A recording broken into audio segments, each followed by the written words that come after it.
We are doing two fun stamping manis today and trying a new technique with chrome powder stamping. What's up, nail crew? It's Nicole, your fellow nail obsessed DIYer. I am all about the holiday manis right now. I've gotten messages from so many of you asking to do more stamping and like fun, easy designs. This one I am so excited for. The first one that we're going to do is a new technique for chrome stamping. I saw this on a live that Insatiable Nails did. I'll make sure to leave a link for her TikTok. That's where I was watching a live one night laying in bed. I happened to be scrolling TikTok and saw that she was live and was like, oh, she's doing stamping. I'm all about stamping. Like, let me just jump on and watch. And she did this new chroming technique that I've never tried before and was like, oh, I need to try it ASAP. I knew exactly what mani I wanted to try it with. Uber Chic had sent me some new stamping plates for the holidays, Christmas themed, winter themed ones. There was this one called Mint to Be. It's one of their new stamping plates that had all the candy cane like type designs on it. And I thought, oh my gosh, I have a red chrome powder that I have been dying to use. We're going to try it with that. But first, I'm going to do my base of the mani, and that is with dip powders. For anybody who is new to my channel, welcome. And I do mostly dip powder manis just because I am so obsessed with dip powder. I do have builder gel down as my base, so I always have either builder gel or rubber base down first. This way I don't have to do as many dips and I don't have to worry about building my apex. Since I already built my apex with builder gel for my nails that I have right now, I only had to do 2 dips of the dip powder and then 1 dip of clear.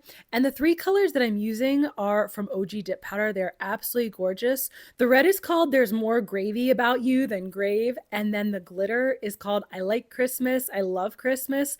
The white that I'm using is called Casper. They're all from OG. Absolutely stunning colors together for Christmas. I kind of jumped over fall this year. I went so hard on Halloween that I really didn't have time for many fall manis. I did a couple and I still had some that I really wanted to do, but all these Christmas colors were just calling my name. So you know what? That's part of the fun about doing your own nails. You can do whatever the hell you want. You want to do lots of Christmas manis, do lots of Christmas manis. You want to do more fall, you want to wear bright pink, you want to wear all black all the time. That is what I love so much about doing nails, that you can just do whatever you want. So once I got the 2 colors, the 2 layers of the dip on each nail for the solids, then I went in and I applied clear dip powder over them. I like to go in and do that before I do any glitters because I am really messy. If you haven't watched any of my videos before, or if you have, you've seen me definitely spill powders, spill liquids. I pretty much can spill anything. Um, I'm just really clumsy too. So I go through and I do my clear dip powder, I brush off all the excess, and I do my activating so that those nails can set before I go in with the glitter. And this glitter is a stunning reflective red glitter. It's like a red and like silvery type reflections. I don't know. I just absolutely love it. I am a huge fan of reflective glitters, and it went perfectly with these other 2 colors. The nice thing about having short nails is I kind of forgot how fast I can do my nails when they're short. I had them long for a while and I was just like, this is just not fitting my lifestyle. That's the other nice thing about doing your own nails, right? Like, if you want to have your nails long and you like having them long, rock on, keep your nails long. If you get tired of them, chop them off. And the thing that I love too about builder gel as my base is that if I chop my nails all short and decide, I really want long nails now, no problem. I just do builder gel extensions. I haven't done a lot of full cover tips lately. It's probably been a few years actually since I did like the what people call Gel X full cover extensions. I am going to do them because I have been asked a bunch of times to do them. So I'm going to do them coming up. But for now, I'm just rocking my shorties and loving them.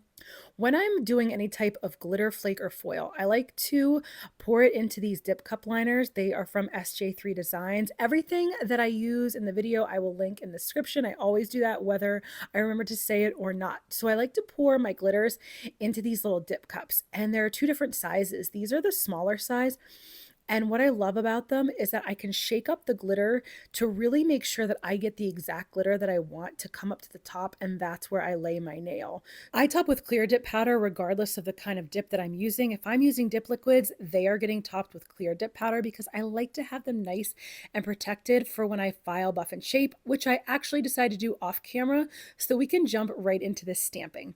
So the stamping that I'm using, it's a clear stamping polish. It's a clear sticky stamping polish from Clear Jelly Stamper, and I've never used it this way before.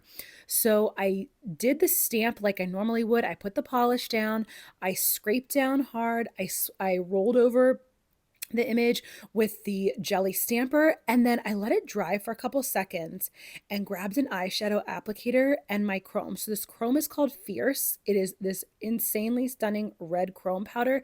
It's also from OG dip powder, and I go in and I very gently dab the chrome on top of where the stamped image is.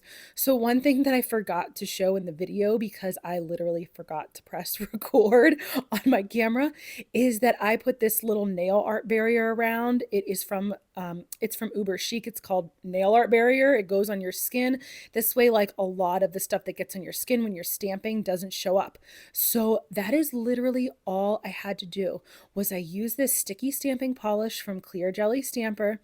I picked up my image and then I very gently dabbed the chrome powder onto the stamped image. Once that dried, and I let it dry for a few minutes, I went over it with my Maniology smudge-free top coat and made sure that it was sealed in really, really well. So I like to take some non-acetone nail polish remover and go around just to make sure there's nothing on my skin. If you can use acetone, you absolutely can, wipe off any stamping polish or anything that gets on your skin. I am allergic, so I cannot use that. That's why you see me use the non-acetone nail polish remover type stuff. One thing that I want to say about if you're using dip top coat to do your top coating after you've stamped, you have to use a smudge-free top coat and it has to be completely dry. So the one that I'm using from Maniology, I let dry about 10 minutes before I go in and do the top coating.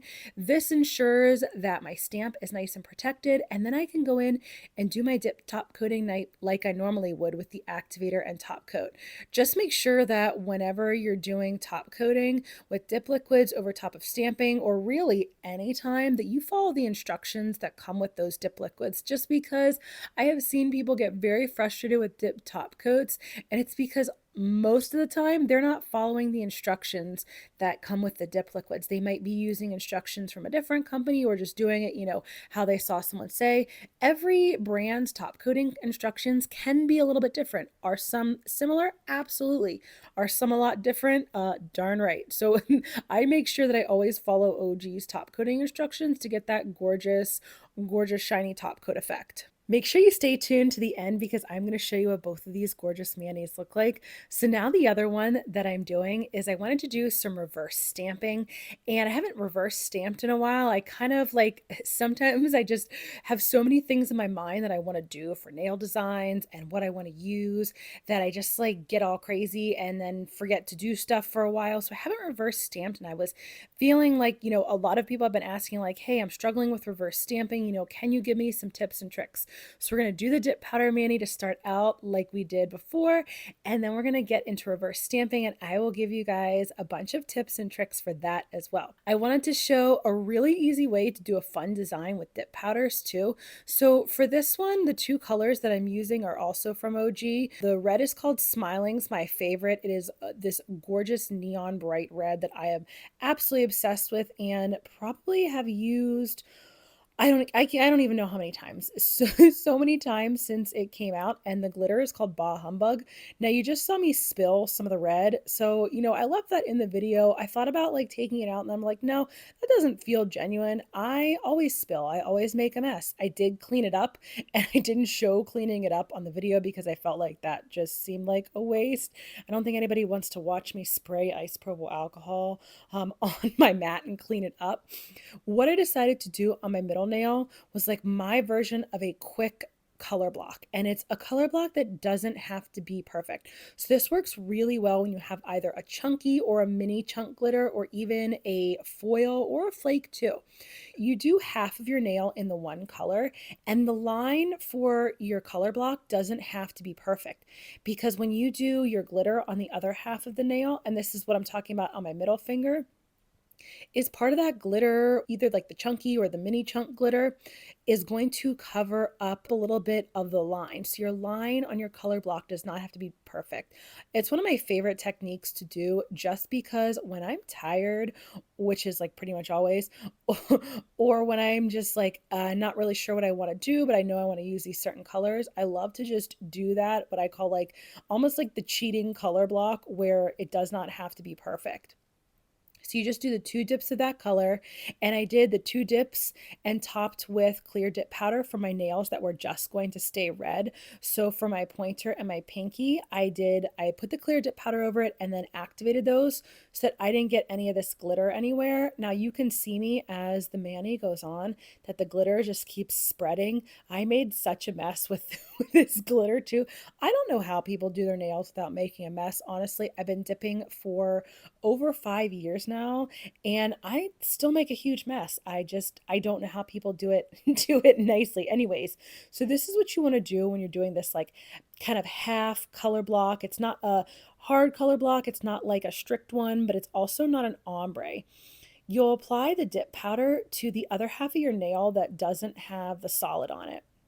And then you very gently just lay your nail flat into the dip powder. And that's why, like I said before, I love using these little dip cup liners, because I just shook up the powder every single time before I went and laid my nail flat. This way I was getting the exact glitters that I wanted, at the top, and I could lay my nail right into like where I felt like the glitters, looked how I wanted them to.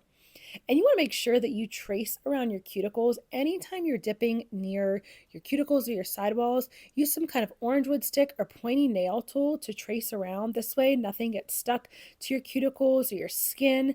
And that often causes lifting for people. So now I do use peel base underneath my dip powder manicures in between the builder gel and the dip. And I don't really worry about that so much. But if you're somebody who likes to wear your nails for a while, a couple weeks, lifting could be a big deal. So you definitely want to make sure that you get anything off your cuticles, that you don't get lifting as quickly. And then I covered everything with clear dip powder and brushed off the excess. I like to use stiff nail brushes to brush off the excess powder pretty much always, just because I feel like the fluffy ones do not get enough of the powder off, and I don't want thick nails. I try to keep my layers as thin as possible so that my nails don't look too thick, especially when they're short. Once the activator hardened my nails, I did all the buffing, shaping, and filing off camera for this manicure as well, so we can jump into the stamping. So when you're reverse stamping, here is going to be my tips. The one thing that you want to focus on initially is picking up your image correctly.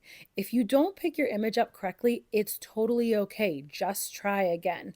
So some of the things that really help when you're picking up an image is you don't want to flood the plate with polish. You want to put just enough polish that it'll cover the image. And then you scrape down firmly at a 45-degree angle. If your image is like a very etched image, like this little Christmas ornament that I'm doing. So when you have the images that are, pretty etched out like that, something like that that's detailed, you want to scrape down firmly at that 45-degree angle. And then you want to roll the stamper over the image in the opposite direction that you scraped the polish down. So I scraped the polish down and I rolled the stamper up, and very, very gently to pick up the image. That's something that I just helped a nail friend with recently. She showed me a video of her nails. She was stamping, and I realized that she was rolling the stamper over the image too hard. I've actually seen so many people do that. I did that myself. So that's something that will really help you to get that initial image picked up. because then all that reverse stamping is coloring in the image. So you want to give it a few minutes to dry. Like, it really needs to be nice and dry before you take whatever polish you want to use to fill it in, and that's all you have to do. I was being really lazy. I didn't even get out any of my nail art palettes. I took I took the masking tape and just put the extra polish down on the masking tape so that I could take my little thin nail art brush that I got from Maniology, and I used the little thin nail art brush then to fill in the image. And then you want to let that completely dry before you go and try to apply your reverse stamp onto your nail. And the trickiest part about reverse stamping, which this to me is so crazy, the trickiest part is getting your timing right with the sticky base. So your sticky base needs to be tacky enough that it pulls the image off of your stamper, but not so wet that it doesn't, and not so dry that it doesn't pull off the image either. So getting the timing right on your sticky base is really a challenge. And I know for me, like, depending on which brand I'm using, the timing is going to be a little bit different. So for this mani, I was using Maniology sticky base, and for theirs, I like to let it set about 20 seconds. I want it to go from looking really shiny to looking less shiny, and then that's how I know that I can press the reverse stamped image down into my nail. And I like to roll the reverse stamp onto my nail. So if I press it like straight down, it doesn't always pick up as nicely. I try to press it down gently and then roll it back and forth to make sure that I pick up the entire reverse stamped image onto my nail before that sticky base dries. Like my first mani that I did in the video, I topped all of my stamp nails with the Maniology smudge free top coat and let that dry about 10 minutes before I went and do my regular dip top coating steps. I cannot tell you how important that is. If you try to go right in over your stamps with your activator, it is going to completely smudge it. And how do I know this? Because of course I did that when I first started stamping and wanted to use dip top coat. I finally realized, like, if I let the smudge free top coat totally dry, I can use dip liquids like I normally would to do my dip top coating. Let me know in the comments if you like this format of doing 2 manis in one video, and join me while we learn double stamping next. Thanks so much for joining me today, Nail Crew.